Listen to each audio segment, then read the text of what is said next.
नमस्कार. ABP माझा प्रस्तुत माझा महाराष्ट्र माझं विजन समिटमध्ये आपल्या सगळ्यांचं स्वागत. जनता सहकारी bank limited Pune, Syska LED प्रस्तुत माझा महाराष्ट्र माझं vision summit, partner Maharashtra state pharmacy council आणि प्रिंट पार्टनर लोकमत. माझा महाराष्ट्र माझं विजनमध्ये मी आपल्या सगळ्यांचं मनापासून स्वागत करतो.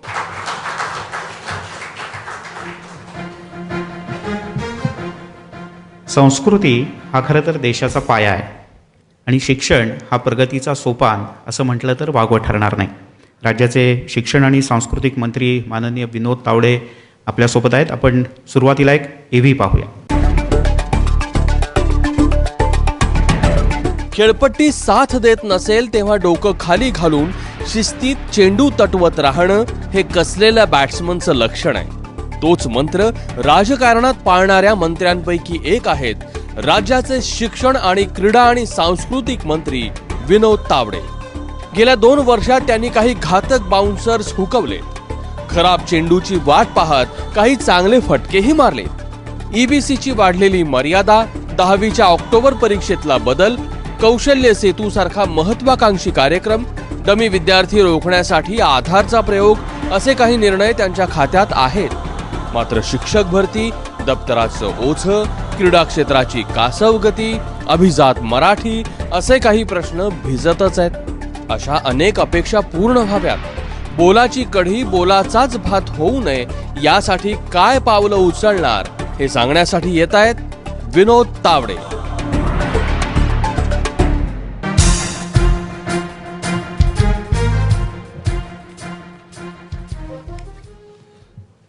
नमस्कार. शिक्षण मंत्र्याची परीक्षा, पण परीक्षा ही पास नापाससाठी नसते, तर परीक्षा ही त्या विद्यार्थ्याने अजून पुढे कसं काय चांगलं केलं पाहिजे याचं मूल्यमापन करणारी असते. आणि असं मी मानणार आहे, त्यामुळे या परीक्षेची मला भीती नाही.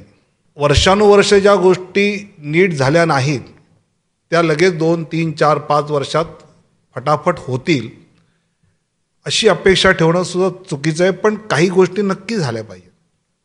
उदाहरणार्थ शिक्षण विभागामध्ये गेल्या वर्षी मी आलो, त्याच्या आदल्या वर्षी आलो, आणि ज्यावेळी काही गोष्टी मांडल्या की आता शिक्षणामध्ये ग्रॉस एनरोलमेंट रेशो, म्हणजे शिक्षणामध्ये किती मुलं शिकतात याच्यापेक्षा महाराष्ट्रामध्ये त्या मुलांची गुणवत्ता कशी वाढते याच्यावर भर देणं गरजेचं आहे. आणि त्यामुळे आम्ही आल्यानंतर एक प्रगत शैक्षणिक महाराष्ट्राचा अतिशय चांगला उपक्रम राबवला. आणि मी जसं म्हटलं की महाराष्ट्रातला शिक्षक वर्ग हा अतिशय प्रयोगशील आहे. महाराष्ट्रातील शिक्षक हे वेगवेगळ्या पद्धतीने अशा चांगल्या उपक्रमांना प्रतिसाद देतात.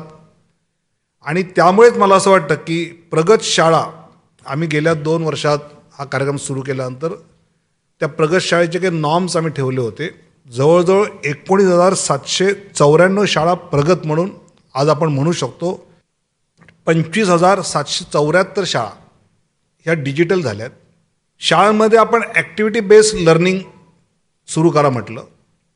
जवळजवळ 13,932 शाळांमध्ये हे प्रत्यक्ष सुरू झालं.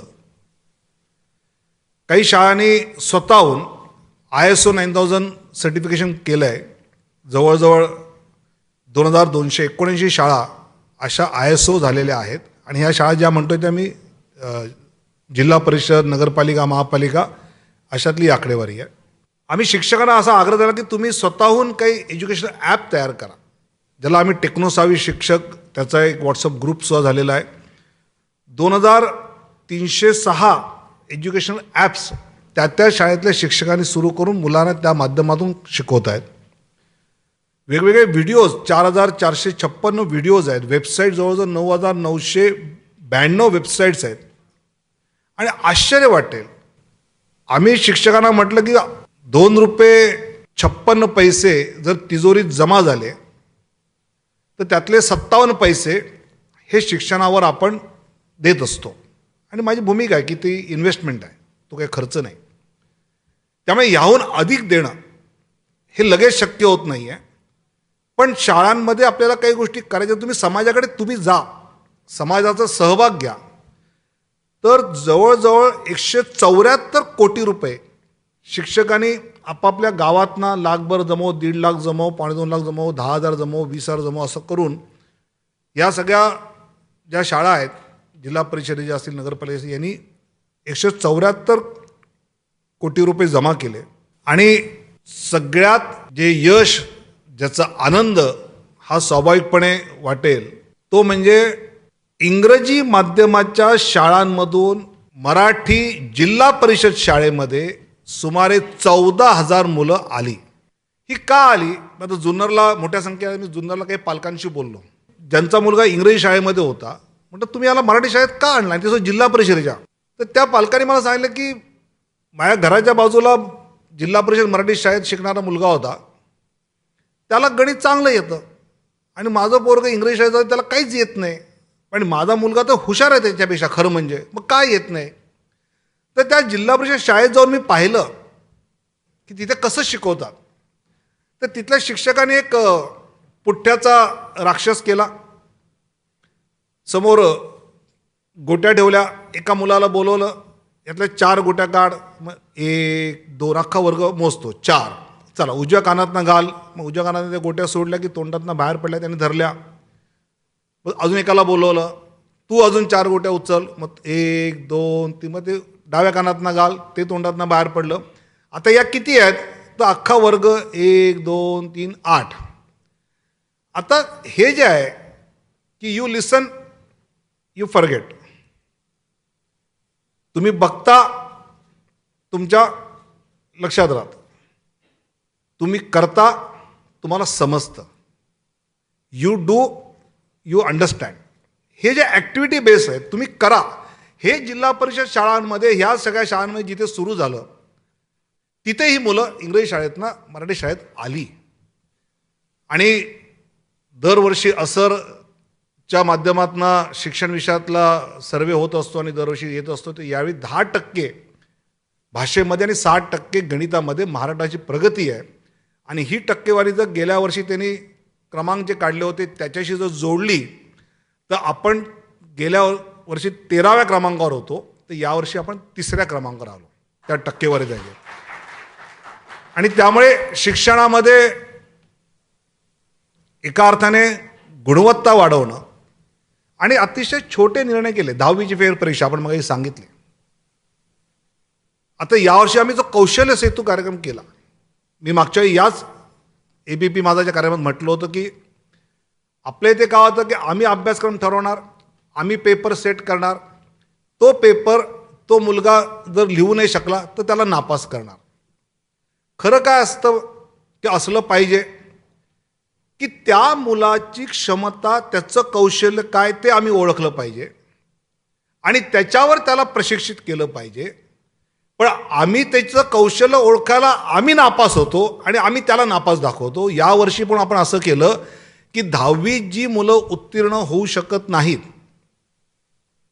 आपण त्यांचं 1-to-1 करिअर काउन्सिलिंग केलं आणि 15 असे वेगवेगळे स्किल डेव्हलपमेंटचे, नॅशनल स्किल डेव्हलपमेंट काउन्सिलचे अभ्यासक्रम आपण सुरू करतो आहोत की तो मुलगा किंवा ती मुलगी त्याच्यामध्ये जे कौशल्य आहे त्या कौशल्याच्या प्रशिक्षणासाठी, शिक्षणासाठी जाईल, ज्याला NSDCचा अधिकृत सर्टिफिकेशन किंवा डिप्लोमा मिळेल.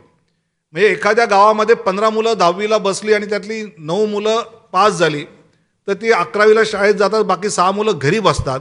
आता त्या गावामध्ये 15च्या 15 मुलं शिकायला जातात. काही जण जातात 11वीसाठी, काही जण जातात कौशल्य विकासासाठी. नापास नावाचा शिक्का पुसला. यावेळीपासून मार्कलिस्टवर, गुणपत्रिकेवर 10वी उत्तीर्ण 11वीसाठी, 10वी प्रमोट जे एटीकेटी आहेत 11वीसाठी आणि 10वी एलिजिबल कौशल्य विकासासाठी. 10वी फेल हे आता महाराष्ट्राच्या कोणाच्याच गुणपत्रिकेवर येणार नाही. प्रायोगिक स्तरावर नुसतं शिक्षकाने बालभारतीचा पाठ्यक्रम शिकवणं, याच्या पलीकडे काही प्रयोग केले पाहिजेत. असेही प्रयोग सुरू झालेत आणि आता ह्याचं एक नेटवर्क आपण महाराष्ट्रामध्ये उभे करतो आहोत. क्रीडा विषयामध्ये छत्रपती पुरस्कार देणं, ह्याला जी नियमावली पाहिजे होती, याला जे गुणांकन पाहिजे, जे जसं वाटेल तशी मनमानी सुरू होती. आणि म्हणून मग मी सगळे प्रवीण टिपसे आणि बाकी सगळे खेळाडू वेगवेगळ्या क्षेत्रातले एकत्र बसवले आणि त्या खेळातल्या यांना बोलून तुम्ही कसं मार्किंग केलं पाहिजे, कारण कुठल्या स्पर्धेला किती मार्क काय मार्क असं डिटेलिंग आपण केलं आहे आणि ते पुरस्कार आपण महिनाभर आधी पोर्टलवर टाकणार. त्याच्यावर कोणाला ऑब्जेक्शन असेल तर त्यांनी ते मांडावं, त्याची एक समिती छाननी करणार आणि मग ते घोषित होणार. म्हणजे किमान राजकारणामध्ये स्पोर्ट्समन स्पिरिट असलं पाहिजे, हे न होता खेळामध्ये राजकारण यायला लागलं, ते थांबवण्याचा प्रयत्न आपण यातनं केलेला आहे. इथे विविध क्षेत्रातले मान्यवर आहेत, प्रामुख्यानं शिक्षण क्षेत्रातल्या मान्यवरांच्याकडनं आपण अनेक प्रश्न घेणार आहोत. एक खूप महत्त्वाचा प्रश्न आहे, विनाअनुदानित शिक्षण संस्था आणि त्यातले शिक्षक यांच्या समस्या प्रचंड आहेत, पगारांपासून अनेक समस्या आहेत त्यांच्या. एवढंच नाही तर त्या सगळ्या त्यांना मागच्या वेळेला जो मोर्चा निघाला त्यावेळेला शिक्षकांना प्रचंड मारहाणसुद्धा झाली.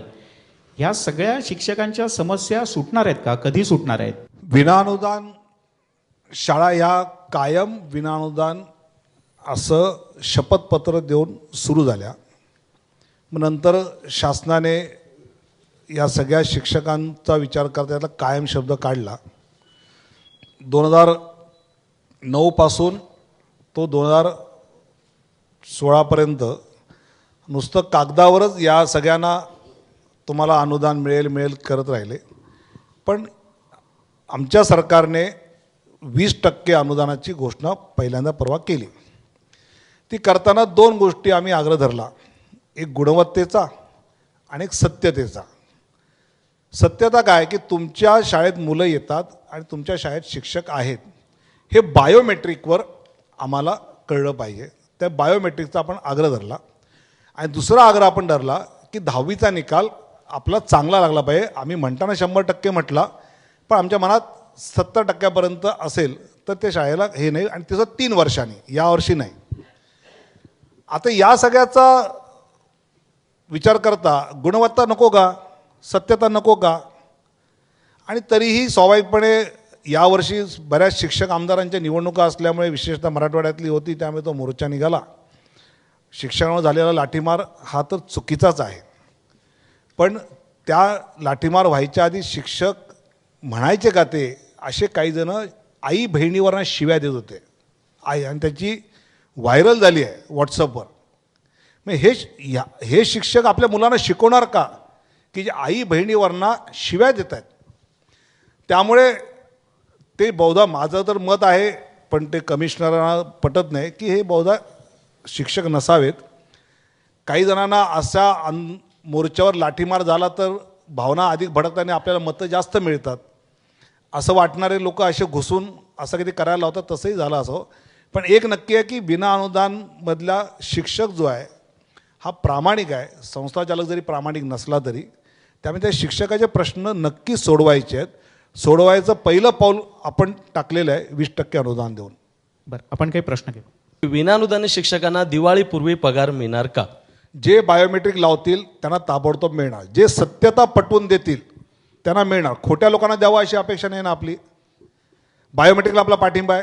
बायोमेट्रिकला आमचा काही विरोध नाही आहे, फक्त 9वी आणि 10वीचा जो 100% आहे त्यालाच आहे. कारण आमच्याकडे मुलं आहेत, आम्ही चांगल्या पद्धतीने शिकवतोय, आम्ही गुणवत्ता द्यायला तयार आहोत. फक्त आमची अपेक्षा हेच आहे की विद्यार्थ्याची जी आई आहे, म्हणजे ज्यांना आपण शिक्षक म्हणतोय, ते कुपोषित राहू नयेत, म्हणून आपण लवकरात लवकर अनुदान द्यावे. तुम्ही बायोमेट्रिक लावलं, अनुदान ताबडतोब सुरू करतो. आणि तावडेजी, अनेक शिक्षकांची जी तक्रार असते की पगार वेळेवर होत नाही, म्हणजे 15 तारीखही अनेकदा उजाडते. हे जे शिक्षक आहेत ना सरसकट नाहीत.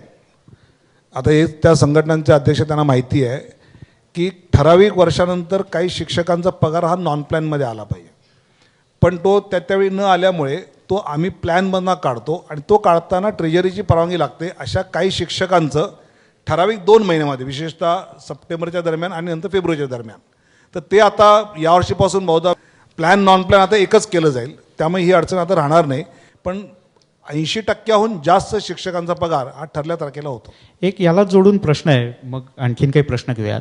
ते म्हणजे अक्षरशः काँग्रेस गवत उगवावा अशा प्रकारच्या अनेक विनाअनुदानित संस्था उगवल्या होत्या. म्हणजे कोणाला त्याच्यातल्या शब्दाबद्दल आक्षेप असू नये, पण इतक्या अशा प्रचंड विनाअनुदानित संस्था झाल्या. आता याच्यातले जे बोगस शिक्षक आहेत आणि त्या अशा बोगस संस्था उभ्या करणारे जे लोक आहेत, तर त्यांच्यावर काही कारवाई होणार का?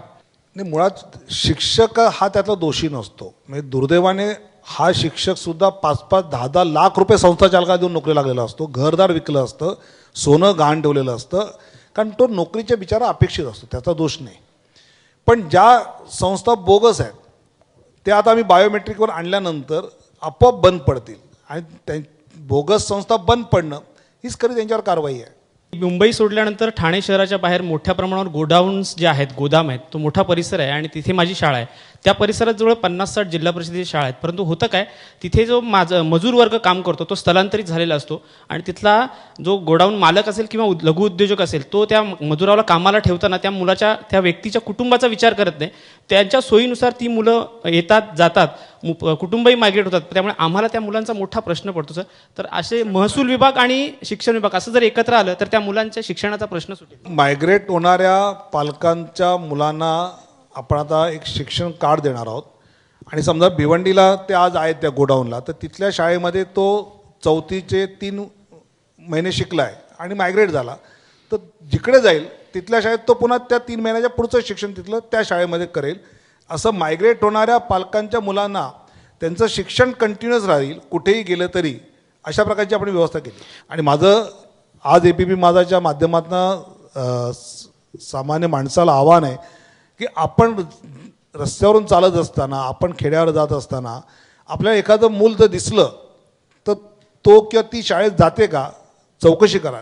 नसेल जात तर नाव घ्या, कुठे राहतो विचारा आणि जवळच्या शाळेमध्ये कळवा की असं असं मला एक मूल दिसलं होतं, अमुक केलं. आणि शासनाच्या वतीने आपण हे सर्वेक्षणाचे 3 कॅम्पेन करणार आहोत. जीवन समृद्ध करण्यासाठी शिक्षणात पर्याय असणं अत्यंत आवश्यक आहे. त्यामुळे आपण गणित आणि इंग्रजी या विषयाला पर्याय जाहीर केला होता. मग जनतेच्या दबावाला बळी पडून आपण तो मागे घेणार का? मी 27 वर्ष गणित शिकवलेली आणि आदिवासी मुलींना गणित शिकवलेली शिक्षिका आहे. नाही, विजयाताईंनी म्हटलेला मुद्दा अतिशय योग्य आहे. मी एका पुण्यातल्या कार्यक्रमामध्ये बोलताना असं म्हटलं होतं, 10वीला मुलं नापास झाली तर मी त्या नापास झालेल्या मुलांच्या घरी गेलो, 14 मुलांच्या, आणि का नापास झाले हे त्यांना विचारलं. तर त्यात लक्षात आलं की इंग्रजी आणि गणित या विषयात ते होतं. एक जण तर म्हणला की साहेब गणिताचा पेपर वाचायला लागलं की मला चक्कर येते. आणि मला असं वाटलं, व गणितात पास नाही म्हणजे काय आयुष्यात पास नाही का? आणि मला जे आर्ट कॉलेजमधले एक प्रतिथयश लोकप्रिय प्राध्यापक माहिती आहेत. ते मला म्हणले, विनोद आम्हाला जर मॅट्रिकला गणित कंपल्सरी असतं तर मी जेचा प्राध्यापक झालोच नसतो, कारण मी पासच नसतो झालो आणि मी वडिलांच्या दुकानात पुड्या बांधत बसलो असतो. पण असा पर्याय देता येऊ शकतो का, तर हा सगळा शिक्षण तज्ज्ञांनी मिळून ठरवण्याचा विषय आहे. पण ते मी म्हटल्या काही चांगल्या वर्तमानपत्रात मालिका लागल्या की कसं आता तावड्यांना गणित आणि इंग्रजी हद्दपार करायचं आणि मुलांनाच आता जगातनं हद्दपार करायचं आहे. म्हणजे जो गणितात 100त 99 मिळवतो त्यालाही गणित घेऊ नका असं मी सांगणार आहे, असं चित्र उभं केलं. मला भरत दाभोळकरांचं पत्र आलं की मलाही मॅट्रिकला मी गणित घेतलं नाही म्हणून मी नंतर लॉ झालो, इतका प्रतिथयश ॲडव्हर्टायझिंगमधला माणूस झालो, पण गणित मला कंपल्सरी केलं असतं तर मी पासच नसतो झालो. आता अशा प्रकारच्या गोष्टी आहेत. हा पॉझिटिव्ह अप्रोच न घेता टीका होते, म्हणून मी त्याच्याकडे जी टीका चांगली आहे, जी मला दुरुस्त करते, त्याचा मी स्वीकार करतो. पण हा निर्णय विजयाताई शिक्षण तज्ज्ञांनी मिळून घ्यायचा आहे. बहुधा या वर्षाखेरपर्यंत निर्णय होईल. मी एक शिक्षिका आहे आणि मला मुलांचे जे दप्तरांचे ओझे आहेत ते कमी करता येतील का? शिवाय कॉलेज कट्ट्याच्या बाजूला ड्रग्जवाले असतात, पोलिसवाल्यांना सांगूनही ते काही करत नाही, त्यांच्यावर ॲक्शन घेत नाहीत. हे 2 गोष्टी. दप्तराचं वजन SSC शाळांमधलं सुमारे 90% कमी झालं आहे. माझ्याकडे जो शिक्षण विभाग आहे त्यामध्ये SSC बोर्डाच्या शाळा ह्या माझ्या अंडर थेट आहेत. CBSE ICSE ज्या शाळा आहेत त्या केंद्र सरकारच्या असतात आणि त्याला फक्त राज्य सरकार NOC देतं. म्हणून मी केंद्रीय मंत्री माननीय प्रकाश जावडेकरांशी सुद्धा बोललो आहे की या विषयात तुम्हाला सुद्धा काही कडक गाईडलाईन करावी लागेल. पण SSCच्या विषयामध्ये मात्र मी खात्रीपूर्वक सांगतो की आम्ही जो वेळापत्रक करून दिला होता त्याची अंमलबजावणी सुरू झाल्यामुळे तिथे मात्र कमी झालेलं आहे. आणि ड्रग्स किंवा तंबाखूच्या विषयामध्ये कॅम्पेन सुरू केलं आम्ही. ऑनलाईन ॲडमिशन 11वी यावर्षी म्हणजे ऑक्टोबर महिना 11वी कॉलेज चालू व्हायला वेळ झाला, कारण 6 आपल्या मेरिट लिस्ट निघाल्या. ऑनलाईनला आमचा विरोध नाही, परंतु त्या जर लवकर झाल्या तर कॉलेज लवकर चालू होतील ऑनलाईन ॲडमिशन झाल्यामुळे ॲडमिशनमधला भ्रष्टाचार थांबला की नाही सांगा मला. हो नक्कीच. त्यामुळे हे पहिलं वर्ष होतं. म्हणजे दरवर्षी काय व्हायचं की 4 फेऱ्या ऑनलाईन व्हायच्या आणि नंतर ऑफलाईन व्हायच्या. मुंबईतले प्रथितीय कॉलेजेस, दक्षिण मुंबईतली, तुमच्याकडे विद्यार्थी संख्या किती आहे तर आम्हाला कळवली 400. मग त्याप्रमाणे आम्ही केले आणि ज्यावेळी मी घोषित केलं की ऑफलाईन ॲडमिशन होणार नाही, ऑफलाईन ॲडमिशन जो घेईल त्याला 12वीला बसता येणार नाही, तर या कॉलेजचे चेअरमन माझ्याकडे आले 8-10 जणं. साहेब आमच्याकडे मुलं 600 आहेत, आमच्या क्लार्कने चुकून तुम्हाला 400 कळवलं. म्हणजे 200 ॲडमिशन्स पैकी 50 ॲडमिशन्स नगरसेवक आमदारांच्या ते सगळे खालचे वॉर्ड अध्यक्ष शाखाप्रमुखांच्या चिठ्ठ्यावर करायचे आणि 150 ॲडमिशन विकायचे 5-5, 7-7 लाखाला एक ॲडमिशन. हे बंद केलं. 6व्या राऊंडपर्यंत कोण थांबलो की ज्यांनी पहिल्या 2 राऊंडला घेतले नाहीत, पण 80% मुलांचं शिक्षण वेळेत सुरू झालं. हे कुणाच्या तरी भरोशावर राहिले की आपल्यानंतर बदलून मिळेल आणि म्हणून त्यावेळी घेतल्या नाहीत. ती मुलं उशिरापर्यंत झाली. आणि पुढच्या वर्षी आपण ऑनलाईनचा फॉर्म कसा भरायचा हे 10वीच्या परीक्षेच्या शेवटच्या दिवशी आपण मुलांचं नीट ट्रेनिंग करून घेऊ. समजा मला 70% आहेत आणि मी माझा पहिला चॉईस रुपारेल दिला तर त्याच्यावर येतं की इथे गेल्या 90ला क्लोज झाला आहे, तू नको भरू. तरी पण आईवडील म्हणतात अरे भर रे, आपली ओळख आहे, देईल आपला नगरसेवक. यामुळे ते घोळ झाले. पुढच्या वेळी ते होणार नाहीत आणि 100% गुणवत्तेवरच प्रवेश होतील ही तुम्हाला मी खात्री देतो. ॲडमिशनमधला भ्रष्टाचार आणि ओळखी संपून टाकतो. तावडेजी खूप खूप धन्यवाद. मी या ठिकाणी आमंत्रित करतो जनता सहकारी बँक लिमिटेड पुणेचे संचालक डायरेक्टर किशोरभाई शहा यांना. ते माननीय विनोद तावडे यांना पुष्पगुच्छ देतील, आभार मानतील. तावडेजी खूप खूप धन्यवाद, तुम्ही या ठिकाणी आलात याबद्दल.